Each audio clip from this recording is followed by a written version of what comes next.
ഭഗവാൻ ശ്രീകൃഷ്ണൻ സ്വന്തം ഭക്തന് വേണ്ടി മാത്രം തലമുറകളായി നേരെ നിവർന്നു നിൽക്കുന്ന ഭാവം ഉപേക്ഷിച്ച് പെട്ടെന്നൊരു നാൾ ഇരുന്നു എന്ന് പറഞ്ഞാൽ നിങ്ങൾ വിശ്വസിക്കുമോ? തന്റെ പ്രിയ ഭക്തന് സേവനം ചെയ്യാൻ കഴിയാതെ വന്നപ്പോൾ ഭഗവാൻ തന്നെ ഇരുന്നു കൊടുത്ത ആ അവിശ്വസനീയമായ കാരുണ്യത്തിന്റെ കഥയാണ് തോടാ ഗോപിനാഥന്റെ ഈ ദിവ്യലീല.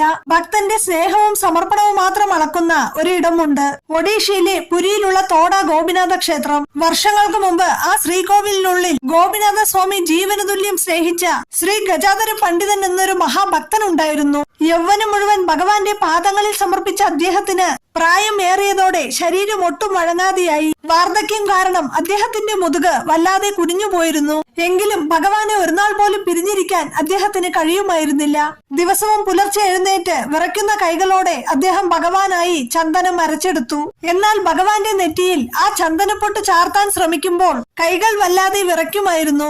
ലക്ഷ്യം തെറ്റി ആ ചന്ദനപ്പൊട്ട് പലപ്പോഴും ഭഗവാന്റെ കണ്ണുകളിലും മൂക്കിലും കവിളുകളിലും ഒക്കെയായി പടർന്നു. ക്ഷേത്രത്തിൽ ഭഗവാനെ തൊഴാൻ വരുന്നവർ ഇത് കണ്ട് ഗജാധര പണ്ഡിതനെ കുറ്റപ്പെടുത്താൻ തുടങ്ങി. അല്ലയോ പണ്ഡിതരെ, അങ്ങേക്ക് പ്രായമായിരിക്കുന്നു. ഭഗവാന്റെ തിരുനെറ്റിയിൽ ചാർത്തേണ്ട ചന്ദനം അങ്ങ് കണ്ണുകളിലാണ് പുരട്ടിയിരിക്കുന്നത്.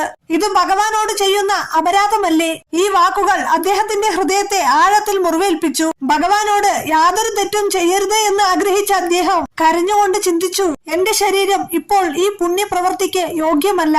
ഭഗവാൻ എന്നെ കൊണ്ട് ബുദ്ധിമുട്ടുകൾ മാത്രമാണ് ഉണ്ടാവുന്നത്. ഒടുവിൽ ഹൃദയം തകർന്ന അദ്ദേഹം ഭഗവാന്റെ പൂജാ ചുമതലകൾ മറ്റൊരാളെ ഏൽപ്പിക്കാൻ തീരുമാനിച്ചു.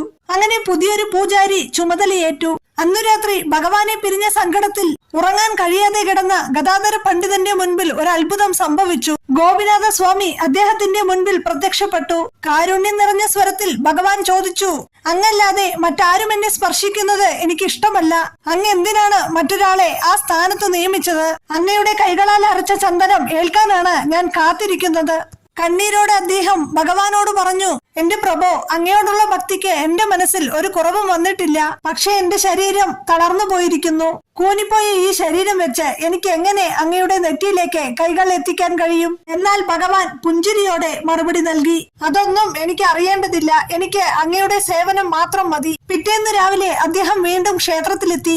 നട തുറന്ന് ശ്രീകോവിലിനുള്ളിലേക്ക് നോക്കിയ ഗദാധര പണ്ഡിതൻ കണ്ടത് കൺമുന്നിൽ വിശ്വസിക്കാൻ കഴിയാത്തൊരു കാഴ്ചയായിരുന്നു. അതുവരെ നേരെ നിവർന്നു നിന്നിരുന്ന ആ വിഗ്രഹം ഇതാ ഒരു സാധാരണ മനുഷ്യനെ പോലെ പീഠത്തിലിരിക്കുന്ന ഭാവത്തിലായി മാറിയിരിക്കുന്നു. തന്റെ ഭക്തനെ എളുപ്പത്തിൽ സ്പർശിക്കാൻ കഴിയുന്ന തരത്തിൽ ഭഗവാൻ സ്വയം താഴേക്ക് ഇരുന്നിരുന്നു. എന്റെ അരികിലേക്ക് അങ്ങേക്ക് ഉയരാൻ കഴിയുന്നില്ലെങ്കിൽ അങ്ങേക്കായി ഞാനിതാ താഴേക്ക് ഇറങ്ങി വന്നിരിക്കുന്നു എന്ന് ഭഗവാൻ മൗനമായി പറയുന്നത് പോലെ അദ്ദേഹത്തിന് തോന്നി. ഇന്നും ഭക്തർക്ക് ഇരിക്കുന്ന ഭാവത്തിൽ ദർശനം നൽകുന്ന ഒഡീഷയിലെ പുരിയിലുള്ള തോടാ ഗോപിനാഥ